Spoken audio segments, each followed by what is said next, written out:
संगीत सोशियोलॉजी में आपका पुनः हार्दिक स्वागत है। इससे पहले आपने जो मेरा पहला वीडियो देखा वो वीडियो मैंने गवर्नमेंट के ऑर्डर पे बनाया हुआ था। आप सभी को पता है अभी लॉकडाउन चल रहा है हमारे देश में। हम एक वैश्विक महामारी से लड़ रहे हैं अपने घरों में रहकर, और इस बीच हम अपने स्टूडेंट को कैसे स्टडी मटेरियल दे सकते हैं। तो इस और सरकार का बहुत अच्छा प्रयास रहा है। हमारे छत्तीसगढ़ राज्य के सभी सहायक प्राध्यापक इस ओर लगे हुए हैं और अपने घरों में रहकर वीडियो, पीडीएफ या ऑडियो के माध्यम से हमारे स्टूडेंट को एक स्टडी मटेरियल प्रदान कर रहे हैं, जिसमें वो मेरा पहला प्रयास था, जिसे मुझे बहुत अच्छा रिस्पांस मिला। आप लोग के बहुत अच्छे कमेंट्स आए, रिक्वेस्ट आए कुछ लोगों के, मेरे फ्रेंड्स के, मेरे कलीग्स के, कि आप इसे कंटिन्यू करिए। और मुझे भी इससे करेज मिला और मैंने सोचा है कि अब मैं समाज शास्त्र जो विषय है उसे कंटिन्यू बेसिक से स्टार्ट करके डे बाय डे मेरे लेक्चर आते जाएंगे इस पे, नए नए टॉपिक्स पे। तो आप सभी अगर सोशियोलॉजी पे आपको इंटरेस्ट है तो आप इसमें बने रहिए मेरे साथ। और मैं थोड़ा स्टार्ट करने से पहले कुछ बातें आपको बता दूं। जो हमारा ये जो वीडियो लेक्चर है वो अगर आप सोशियोलॉजी से अपना फ्यूचर देखते हैं, जस्ट लाइक यूपीएससी या पीसीएस, स्टेट पीसीएस, तो आपके लिए बहुत बेनिफिट होगा। और अगर आप कॉलेज में हैं, पीजी करना चाहते हैं, तो भी आपके लिए बहुत ज्यादा बेनिफिट होगा। यहाँ मैं कोशिश करूंगी किताबी शब्दों को छोड़कर कुछ सरल शब्दों में आपको समझा सकूं। और आप लोग की रिस्पॉन्सिबिलिटी ये रहेगी कि जो बातें आपको सही लगती है उसे नोट डाउन करें और उसके बाद अपने घरों में जो स्टडी मटेरियल से जो बुक्स है उसको पूरा रीडिंग करें, क्योंकि पॉसिबल नहीं होता है एक वीडियो में सारी चीजों को कवर कर पाना। मेरा यहाँ कोशिश रहेगा कि जो टॉपिक है उसे मैं बहुत अच्छे से आपको समझा दूं और उसके बाद उससे रिलेटेड सारी मटेरियल्स आपको खुद भी पढ़नी पड़ेगी, क्योंकि सक्सेस का कोई शॉर्टकट नहीं होता है। और जो शॉर्टकट में हम सुनते हैं कि हमने वन नाइट स्टडी करके इतने % ले आए, वो सिर्फ आपके स्कूल या कॉलेज तक ही हो सकते हैं। लेकिन जब आप इसे लेकर अपना कैरियर सोचते हैं तो आपको फिर से वही चीजें पढ़नी पड़ती है जो आपने स्कूल और कॉलेज में पढ़ा है। इसलिए क्योंकि आप कोई शॉर्टकट यहाँ पे नहीं अप्लाई कर सकते, इसलिए कभी भी शॉर्टकट के पीछे मत भागिए, डीपली पढ़िए, नॉलेज लीजिए, ऑटोमेटिकली सक्सेस आपके पास आएगी। जिसका जीता जागता उदाहरण मैं खुद आपके सामने हूँ। मैं एक एवरेज स्टूडेंट रही हूँ और मेरे साथ सेम यही प्रॉब्लम हुई जो आज मैं आपको बता रही हूँ। ये मेरा अनुभव बोल रहा है, ना कि मेरा नॉलेज बोल रहा है, क्योंकि मैंने ये चीज फील किया है। मैं 55-60% एवरेज स्टूडेंट के बीच रही हूँ, लेकिन जब मुझे अपना कैरियर इसमें दिखाई दिया तो मुझे फिर वही चीजें पढ़नी पड़ी जो मैंने ग्रेजुएशन में या फिर पीजी में पढ़ा था। उस दिन मुझे अफसोस हुआ कि अगर मैंने उस समय अच्छे से पढ़ाई की होती तो मुझे आज ये बेसिक नहीं पढ़ना पड़ता। पर मुझे उस समय कैरियर बनाने के लिए, अपने एक फ्यूचर देखने के लिए इस पे बेसिक से स्टडी करनी पड़ी। तो मेरा ये कहने का है, आप अपने आप को बिल्कुल भी जो एवरेज स्टूडेंट है वो कम मत समझिए। एवरेज स्टूडेंट या इंटेलिजेंट स्टूडेंट ऐसा कोई भी लेवल नहीं होता है। इंटेलिजेंट इसलिए होता है क्योंकि वो उस समय मेहनत किया होता है, इसलिए उसके मार्क्स अधिक आते हैं और हम सोचते हैं कि वो बहुत इंटेलिजेंट है और हम उससे वीक हैं। ऐसा कोई भी नहीं है, कोई भी बात नहीं होती है। और दूसरी चीज, मैं अपने बारे में थोड़ा सा इंट्रोडक्शन दे दूं आज, क्योंकि ये मेरा फर्स्ट वीडियो है जो मैं खुद स्वेच्छा से बना रही हूँ, किसी ऑर्डर पे नहीं। तो इससे पहले सोशियोलॉजी के बारे में मैं थोड़ा बता दूं। समाज शास्त्र को कोई बहुत सरल समझते हैं कि इसमें है ही क्या। खासकर साइंस के जो स्टूडेंट होते हैं वो सोशियोलॉजी कोई सब्जेक्ट नहीं है, वो तो कोई भी यूं पढ़ा देगा, पर ऐसी बात नहीं है। समाज शास्त्र उतना इजी भी नहीं है जितना हम इसे समझते हैं, और उतना टफ भी नहीं है जितना हम इसे बना देते हैं। समाज शास्त्र हमको इजी इसलिए लगता होगा क्योंकि हम समाज से जुड़े हुए लोग हैं। जो समाज की जो संस्कृति, संस्थाएं, समिति, विवाह, परिवार, नातेदार, ये सारी चीजें हम बचपन से अपने समाज में देखते आए हैं और इसीलिए हम इसे कहीं ना कहीं परिचित हैं। इसलिए ये हमको बहुत इजी लगता है, लेकिन हमने सिर्फ इसे जाना है, इसे समझा नहीं है। और मेरा इंटरेस्ट समाज पे बहुत पहले से था, इसलिए मैंने एमए सोशियोलॉजी किया 2012 में। और 2012 में ही दिसंबर में मेरा नेट क्वालिफाई हुआ, नेशनल एलिजिबिलिटी टेस्ट, जो टेस्ट पास करना होता है किसी भी यूनिवर्सिटी या कॉलेज में असिस्टेंट प्रोफेसर बनने के लिए। और उसी 2013 में पंचायत एवं ग्रामीण विकास विभाग में मैंने as a assistant development extension officer 4 साल काम किया, जिसमें मुझे ग्रामीण समाज के साथ काम करने का मौका मिला, महिलाओं के साथ काम करने का मौका मिला। तो मुझे समाज में और ज्यादा इंटरेस्ट आया और इसलिए मैंने मास्टर ऑफ सोशल वर्क भी किया और आज मैं as a assistant professor of sociology आप सबके सामने हूँ। मेरी posting government college Dumaria Jarhi, district Surajpur, Chhattisgarh में है। तो और इसके साथ मैं बताना चाहूंगी 2012 में मैंने जैसा बताया कि आपको मैं नेट क्वालिफाई हुई, उसके बाद कंटिन्यू हर ईयर मेरे नेट क्वालिफाई होते गए और 2014 में मैं JRF हुई, जूनियर रिसर्च फेलोशिप, जिसका बेनिफिट मुझे इसलिए नहीं मिला क्योंकि मैं उस समय ऑलरेडी एक गवर्नमेंट जॉब में थी।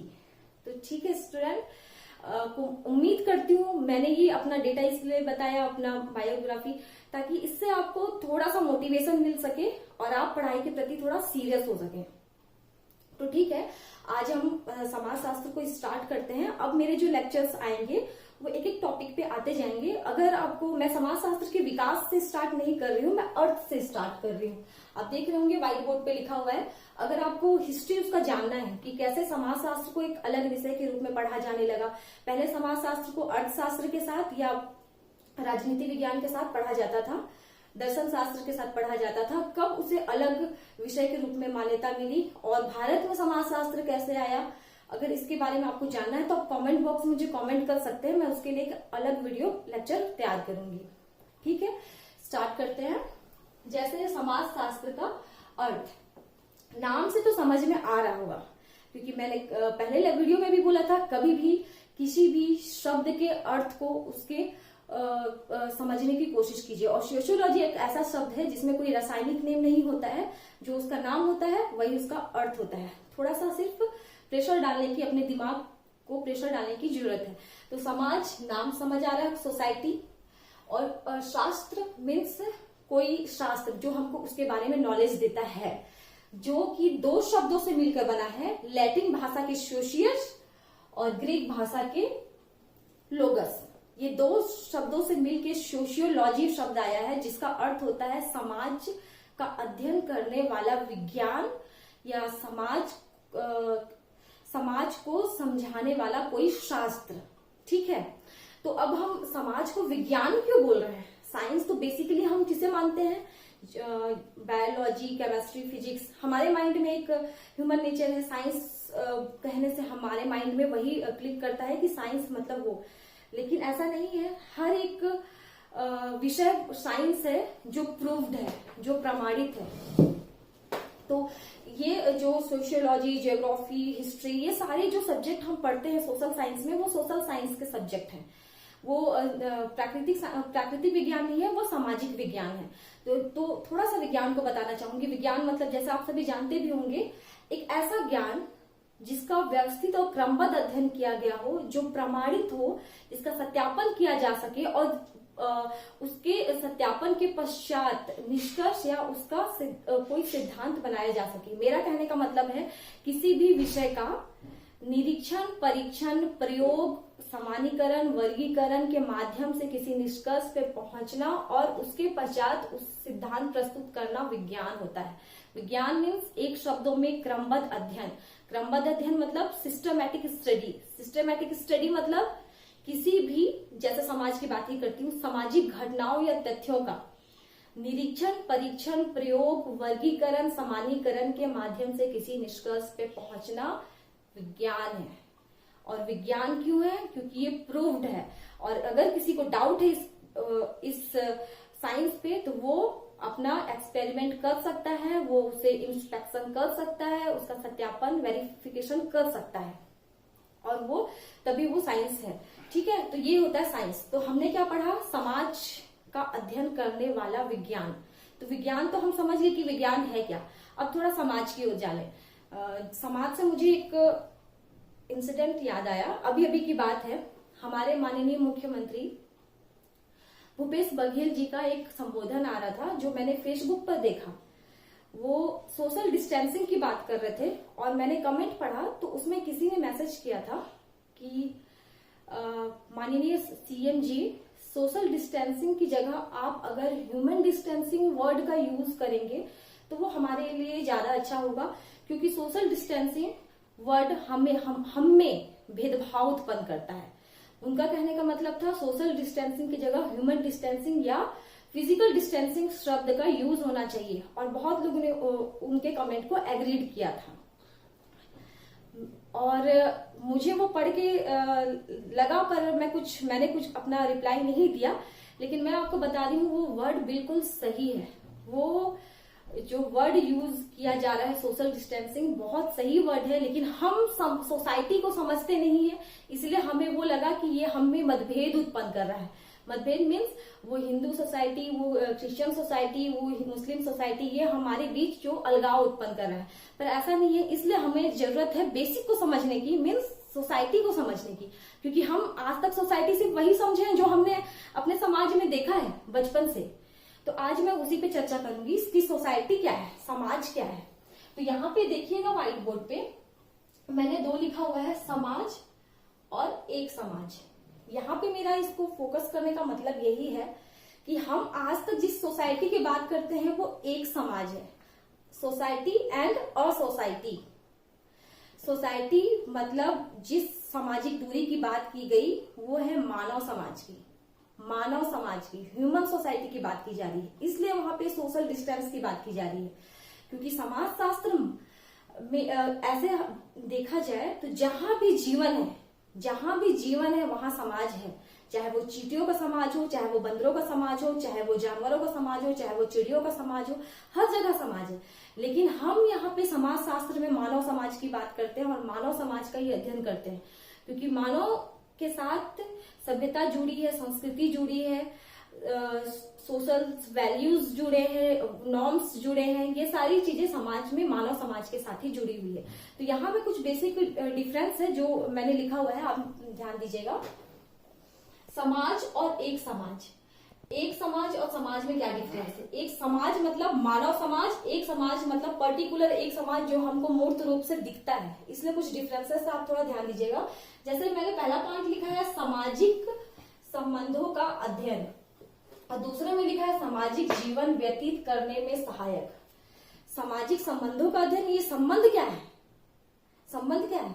तो मैं अगर ये मार्कर मेरे हाथ पे है तो मैं इसे नहीं कह सकती कि this is society, this is a society, मैं नहीं कह सकती, क्योंकि समाज को हम इस तरीके से नहीं दिखा सकते कि वो देखो सोसाइटी या ये देखो सोसाइटी।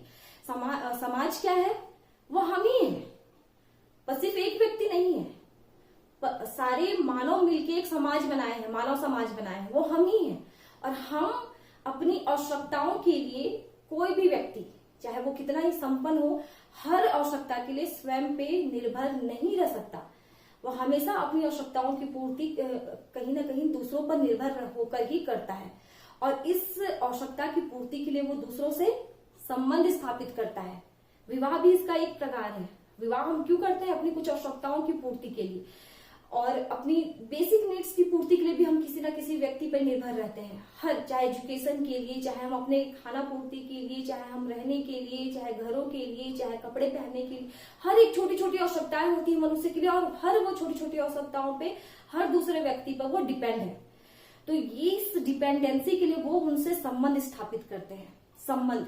और जिनके बीच जैसे एक व्यक्ति, आप सब अपने अपने आप को सोच लीजिए, आपके कितने लोगों से कितने संबंध हैं, और जितने हैं संबंध, उसके बाद भी अगर आपको यह फील होता है, महसूस होता है कि अब मुझे इसके बारे में जानना चाहिए, इस चीज के बारे में जानना चाहिए, तो आप उससे रिलेटेड लोगों के साथ फिर संबंध बढ़ाते हैं। मतलब ये संबंधों का जो सिलसिला है वो एक चलता ही रहता है आजीवन। तो उस संबंधों के फलस्वरूप एक व्यवस्था निर्मित होती है जिसे हम सामाजिक संबंध कहते हैं। तो उसे हम संबंध क्यों नहीं कहते? सामाजिक जोड़ने की क्या जरूरत है? सोशल जोड़ने की क्या जरूरत है? सोशल रिलेशन जोड़ने की क्या जरूरत है उसमें? उसे तो संबंध भी कहा जा सकता है। बिल्कुल सही बात। लेकिन सामाजिक जोड़ने का मतलब ये है कि समाज हमसे कुछ व्यवहारों की उम्मीद करता है, उस व्यवहार के अनुरूप जब हम अपने व्यवहार को करते हैं तभी हमारा लोगों के साथ संबंध स्थापित हो पाता है। असामाजिक कृत्य करेंगे मतलब समाज आपको बहिष्कृत और गंदे नजरों से देखेगा, समाज आपको समाज से अलग कर देगा। इसलिए हम सभी कोशिश करते हैं कि हम अपने व्यवहार में एक सामाजिक बिहेवियर को फॉलो करें या उसके अनुसार अपने आप को ढालें। एग्जाम्पल के लिए अगर हम ले लें, कोई अमेरिकन हमारे पास आया है, अगर या हम अमेरिका में किसी के पास गए हैं, अगर उनको, या फिर अमेरिकन को छोड़ दीजिए, हम इंडिया की ही बात करें, कोई हम किसी ऐसी जगह पे चले गए हैं जहां हम पहली बार गए हैं। अब हमें वहां पूछना है कि वो एड्रेस, कोई भी फलाना एड्रेस कहाँ है। वहां हमें कोई भी इंसान नहीं दिख रहा, एक इंसान बड़ी मुश्किल में दिखा, हम उसके पास गए। क्यों गए? और जानवर दिखे, हम उनके पास नहीं गए, हम उस इंसान के पास गए। क्यों? क्योंकि वो हमारी सोसाइटी का है, मानव समाज का है। हम उसके पास गए और उससे बोले, एक्सक्यूज मी, मुझे आप बताएंगे क्या कि वो शॉप कहाँ पे है?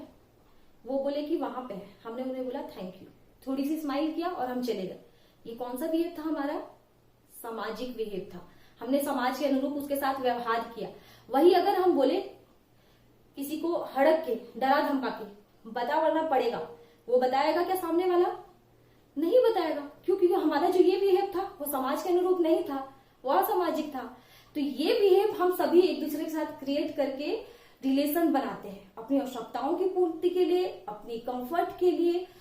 इसलिए इसे सामाजिक संबंध कहते हैं।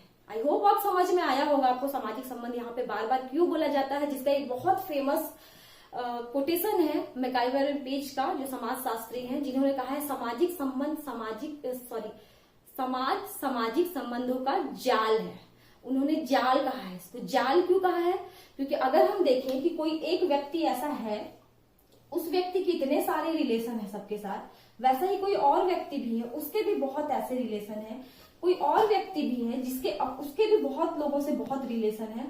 कोई और व्यक्ति है, सभी के सभी जितने इंसान है इस समाज में, मानव समाज, उनके सभी के साथ इतने रिलेशन है। जब उनको अगर हम एक नजर में देखे जाए तो हमें एक जाल की तरह दिखता है।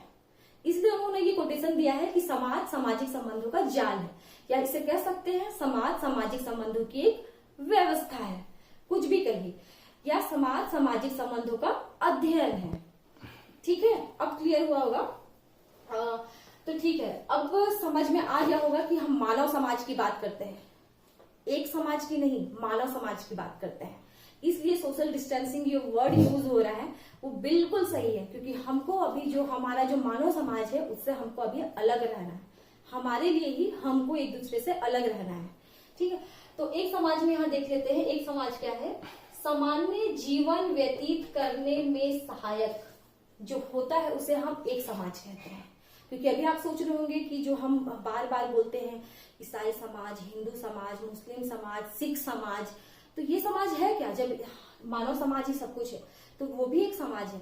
लेकिन वो समाज कैसा समाज है? जो हमको सामान्य जीवन में प्रवेश करवाता है, या सामान्य जीवन जीने में सहायता करता है, या उस समाज के लोगों का जो व्यवहार होता है वो लगभग सामान्य होता है, उसे हम एक समाज कहते हैं। एक समाज जिसको हम देख सकते हैं और देख के बता सकते हैं कि देखिए that is a society, that is Hindu society. क्यों? क्योंकि वहां मंदिर में पूजा पाठ हो रहा है, मीन्स वो हिंदू सोसाइटी होगा। वहां मस्जिद में नमाज पढ़ा जा रहा है, मतलब वो एक मुस्लिम सोसाइटी का होगा। वहां चर्च में प्रेयर हो रहा है, मतलब वो एक क्रिश्चियन सोसाइटी होगा। हम उसे देख के कह सकते हैं वो है एक समाज, समाज नहीं एक समाज। ठीक है, उसके मूर्त है, मूर्त अमूर्त समझ में आया होगा। अमूर्त का मतलब होता है जिसे हम देख नहीं सकते, सिर्फ महसूस कर सकते हैं, समझ सकते हैं। जैसे हमारे रिलेशन, जैसे आपके अपने माता पिता के साथ कैसे रिलेशन है, आप उसको बयां नहीं कर सकते, दिखा नहीं सकते एक वस्तु की तरह। आप उससे महसूस कर सकते हैं, फील कर सकते हैं, इसलिए वह अमूर्त है। लेकिन यहाँ पे हम एक समाज को मूर्त क्यों बोलते हैं? क्योंकि हम उसे देख सकते हैं। जैसे मैंने अभी एग्जाम्पल दिया कि देखो वहां पे हिंदू समाज है, वहां पे ईसाई समाज है, वहां मुस्लिम समाज है, या कृषक समाज है। कृषक समाज भी एक समाज है जिसमें किसान होते हैं। मैंने क्या कहा इसका डेफिनेशन? सहायक सामान्य जीवन में व्यतीत करने में जो सहायक होते हैं उसे हम एक समाज कहते हैं। कृषक समाज है जिनके बिहेवियर एक जैसे होंगे, मतलब वो सारे लोग एग्रीकल्चर से जुड़े होंगे, उनके उद्देश्य सेम होंगे, उनके स्वार्थ सेम होंगे, उनके लक्ष्य सेम होंगे, तो वो एक समाज है। उसी प्रकार ग्रामीण समाज, शहरी समाज, अमेरिकन समाज, इंडियन समाज, भारतीय समाज, कोई भी हो सकता है। वो हम जब पर्टिकुलर किसी एक समाज की बात करते हैं तब, लेकिन सिर्फ हम सोसाइटी की बात करते हैं तो वो मानव समाज होता है। फिर है जटिल व्यवस्था। जाहिर सी बात है, जब सामाजिक संबंधों की बात की जा रही है तो ये बहुत जटिल होगी, क्योंकि संबंधों को समझना इतना आसान नहीं है। तो वह एक कठिन व्यवस्था है कि हम समाज शास्त्र में सामाजिक संबंधों का अध्ययन करते हैं, मतलब हम लोग कितना टफ व्यवस्था का अध्ययन करते हैं, कितनी जटिल बातों का अध्ययन करते हैं। और वही एक सरल संगठन है, क्योंकि मैंने बताया यहाँ पे जो भी समाज होंगे, जो एक समाज होंगे, उनके लगभग सोच विचार या व्यवहार लगभग सामान्य होंगे, जिसको समझना हमारे लिए सरल होगा। एग्जाम्पल के लिए अगर हम ले लें किसी हिंदू समाज को, हिंदू समाज में अगर कोई पूजा पाठ हो रही है तो हम किसी भी वहाँ के हिंदू मेंबर से पूछ सकते हैं कि ये चीज आप क्यों कर रहे हैं, तो वो बता पाएंगे। और उनके साथ साथ वो नहीं बताए तो हम किसी और से पूछेंगे तो वो भी बता पाएंगे उसी चीज को, क्योंकि सब वो एक समाज के लोग हैं, उनके व्यवहार एक जैसे हैं, उनके कृत्य एक जैसे हैं, इसलिए ये सरल होता है। फिर असीमित उत्तरदायित्व। असीमित क्यों? क्योंकि ये मानव समाज है, जहां मानव वहां समाज, जहां जीवन वहां समाज, और इतने सारे समाज है, तो हमारे जो उत्तरदायित्व होते हैं ह्यूमन के प्रति, इंसानों के प्रति, वो असीमित होते हैं। उसको हम लिमिटेशन में नहीं बांट सकते कि आपकी इतनी रिस्पॉन्सिबिलिटी है एज ए ह्यूमन, इसके बाद आपकी कोई रिस्पॉन्सिबिलिटी, ऐसा हम नहीं कर सकते। आवश्यकता के अनुसार, जरूरत के अनुसार, सिचुएशन के अनुसार वो बढ़ भी सकता है, घट भी सकता है, असीमित है वो। उसके बाद सीमित उत्तरदायित्व, अब समझ में आ रहा होगा, जाहिर सी बात है एक समाज है तो उसकी रिस्पॉन्सिबिलिटीज जो है एक लिमिट तक है, उसके बाद नहीं है। अगर हम बोले हिंदू सोसाइटी अपनी सारी आवश्यकताओं की पूर्ति के लिए वो रहे, उसे हम अलग कर दें ह्यूमन सोसाइटी से, तो ये पॉसिबिलिटी नहीं है, क्योंकि वो ह्यूमन है, उनकी एक अपनी सोसाइटी है, वो कुछ उद्देश्यों के लिए एक साथ रहेंगे, उसके बाद वो फिर अलग हो जाएंगे अपनी दूसरी आवश्यकताओं के लिए। तो एक जो पर उनमें जो रिस्पॉन्सिबिलिटी या उत्तरदायित्व होता है वो एक लिमिट में होता है। फिर अगला देखिए, विस्तृत अर्थों में प्रयोग। क्योंकि ये मानव समाज की बात कर रहा है तो इसका जो प्रयोग होगा, इसका जो हम वर्ड यूज करेंगे वो विस्तृत अर्थों में करेंगे। मतलब पूरा विश्व एक समाज है, पूरा मानव है, विश्व में जितने भी मानव है वो एक समाज है, इसलिए उसका अर्थ जो है विस्तृत अर्थों में प्रयोग किया जाता है। और दूसरा, ये सीमित और विशिष्ट समाज के लिए प्रयोग होता है। विशिष्ट समाज मतलब किसी स्पेशल सोसाइटी के लिए वर्ड यूज होता है ये। जैसे मैंने अभी फिर बताया, कृषक समाज, कोई भी समाज आप ले लीजिए, पशु समाज, कोई भी पशु समाज को हम इसमें नहीं ऐड करेंगे, क्योंकि उनका एक समाज जरूर होता है और हम उसे जूलॉजी में पढ़ते हैं, जंतु विज्ञान में, वो एक अलग पार्ट हो जाता है, पर सोशियोलॉजी का पार्ट वो नहीं है, क्योंकि इसमें हम ह्यूमन सोसाइटी के बारे में पढ़ते हैं। अब इन दोनों समाज को पढ़ने के बाद हमें या इतना समझ में आ गया होगा कि समाज शास्त्र किसका अध्ययन करता है, समाज का अध्ययन करता है। समाज का अध्ययन करने वाला विज्ञान है, व्यवस्थित अध्ययन करने वाला विज्ञान है। कौन सा समाज का? मानव समाज का, ह्यूमन सोसाइटी का। क्लियर है? ओके। कुछ अगर समझ में नहीं आया तो आप कमेंट करके मुझे पूछ सकते हैं, मैं नेक्स्ट वीडियो में उसे कोशिश करूंगी कि क्लैरिफाई करूंगी। ओके, आगे देखते हैं समाज की थोड़ी सी विशेषताएं। आपने अगर इसे समझ लिया है, इसे अगर आप समझ चुके हैं तो ये आप समझ चुके हैं। थोड़ा सा जल्दी मैं इसे कंप्लीट करने की कोशिश करती हूँ, लेकिन हाँ, आप लोग को अपना स्टडी मटेरियल जरूर करना है। इसमें इस वीडियो लेक्चर में सारी चीजें कवर नहीं हो सकती। समझने के बाद आपको ज्यादा से ज्यादा अपनी बुक रीडिंग करनी ही है, तभी आप इस पे और ज्यादा पकड़ बना पाएंगे। समाज की विशेषताएं, जैसा पहला है, समाज अमूर्त है। क्लियर है? क्यों अमूर्त है? क्योंकि सामाजिक संबंधों का अध्ययन करता है, संबंध देखे नहीं जा सकते, इसलिए यह अमूर्त है। दूसरा, पारस्परिक जागरूकता। समाज के लिए ये भी जरूरी है विशेषता। अब यहाँ पे 5, 6, 10 लोग खड़े हैं और किसी को किसी से कोई मतलब ही नहीं है, तो उसे हम नहीं कह सकते सोसाइटी, उसे हम क्या कहेंगे? भीड़। वहां एक भीड़ है। तो सोसाइटी, समाज के लिए ये भी बहुत जरूरी विशेषता है कि हर दूसरा व्यक्ति एक दूसरे के प्रति जागरूक हो। पारस्परिक जागरूकता का गुण उनमें होना चाहिए कि अगर मैंने आपसे कुछ कहा, जैसे आपके और मेरे बीच अभी संबंध क्रिएट हो रहे हैं, क्योंकि आप, ठीक है, उधर से मुझे कुछ समझ नहीं आ रहा रिप्लाई, लेकिन मैं जो बोल रही हूँ उस मेरी इस क्रिया की प्रतिक्रिया आप कर रहे हो, इट मीन्स आप जागरूक हो। तो ये होना जरूरी है, नहीं तो हम उसे भीड़ कहेंगे, लोगों का भीड़ कहेंगे। तो समाज के लिए जरूरी है पारस्परिक जागरूकता का गुण। अगला है समानता एवं विभिन्नता। जाहिर सी बात है, मानव समाज है, मानव में सभी समान नहीं हो सकते। कार्य को लेके, रंग रूप को लेके शारीरिक विभिन्नताएं पाई जाती है, सोच की विभिन्नताएं पाई जाती है, कार्यों की विभिन्नताएं पाई जाती है। तो समानता और विभिन्नता दोनों टाइप के गुण समाज में पाए जाते हैं, क्योंकि हर व्यक्ति हर दृष्टि से समान नहीं हो सकता। लेकिन कुछ ऐसे वैल्यूज होते हैं, मूल्य होते हैं जो हर व्यक्ति के या हर समाज में, या चाहे वो भारतीय समाज हो, चाहे वो अमेरिकी समाज हो, कोई भी समाज हो, वहां पे पाए जाते हैं। तो वो समानता का गुण पाया जाता है। विभिन्नता, कार्यों को लेकर विभिन्नता, सोच की विभिन्नता, क्रियाकलापों की विभिन्नता ये पाई जा सकती है, और ये दोनों समाज के विकास के लिए बहुत जरूरी है। सहयोग और संघर्ष ये भी समाज की विशेषताएं हैं, क्योंकि जहां हम एक अपनी आवश्यकताओं की पूर्ति की बात कर रहे हैं, जिसके लिए हम लोगों से सामाजिक संबंध स्थापित करने की बात कर रहे हैं, तो वहां पे सहयोग भी पाया जाएगा, क्योंकि हम सहयोग कर रहे हैं तभी हमारी आवश्यकताओं की पूर्ति हो रही है। और संघर्ष भी पाया जाएगा, प्रतिस्पर्धा भी पाया जाएगा, कॉम्पिटिशन भी पाया जाएगा, ये भी है। जैसे एग्जाम्पल के लिए अभी छोटा सा एग्जाम्पल ले लीजिए, आप सभी पीसीएस की तैयारी कर रहे हैं, सभी एक एग्जाम में बैठे हैं, आस पास बैठे हैं, आप लोगों के बीच सहयोग नहीं है, वहां संघर्ष है, प्रतियोगिता है, प्रतिस्पर्धा है। आप सभी एक ही पद के लिए लड़ रहे हैं, लेकिन अप्रत्यक्ष रूप से। तो ये हमारे लिए, हमारे समाज के लिए कैसे बेनिफिट है, क्योंकि उन जो लड़ रहे हैं, एक ही रो में बैठ के एग्जाम दे रहे हैं, उनमें जो सबसे बेस्ट ऑफ द बेस्ट होगा वो होगा उस पद के लिए, मतलब वो समाज के विकास के लिए अपना योगदान दे रहे हैं। ठीक है, तो ये दोनों सहयोग और संघर्ष दोनों कहीं ना कहीं समाज की विशेषताएं हैं, और ये जरूरी है। लास्ट है अन्योन्याश्रितता। अन्योन्याश्रितता का मतलब होता है अन्य पर आश्रित होना, अन्य पर आश्रित। ये समाज का गुण है, अगर आपने समाज को समझा है तो, क्योंकि हम अपनी आवश्यकताओं के लिए, छोटी छोटी आवश्यकताओं के लिए हम किसी और पे आश्रित होते ही हैं, तो ये गुण भी समाज का है। तो ये वीडियो लेक्चर मेरा सिर्फ इसी पे था। अगर आपको सोशियोलॉजी का नेचर पढ़ना है, उसका सब्जेक्ट मैटर पढ़ना है, उसका अन्य विज्ञानों से संबंध पढ़ना है, तो मुझे प्लीज कमेंट बॉक्स में कमेंट कीजिएगा, वरना मैं इसके आगे समुदाय समिति पे जाऊंगी, मैं उसके लिए एक अलग लेक्चर आपके लिए जरूर बनाऊंगी। ठीक है student, thank you so much.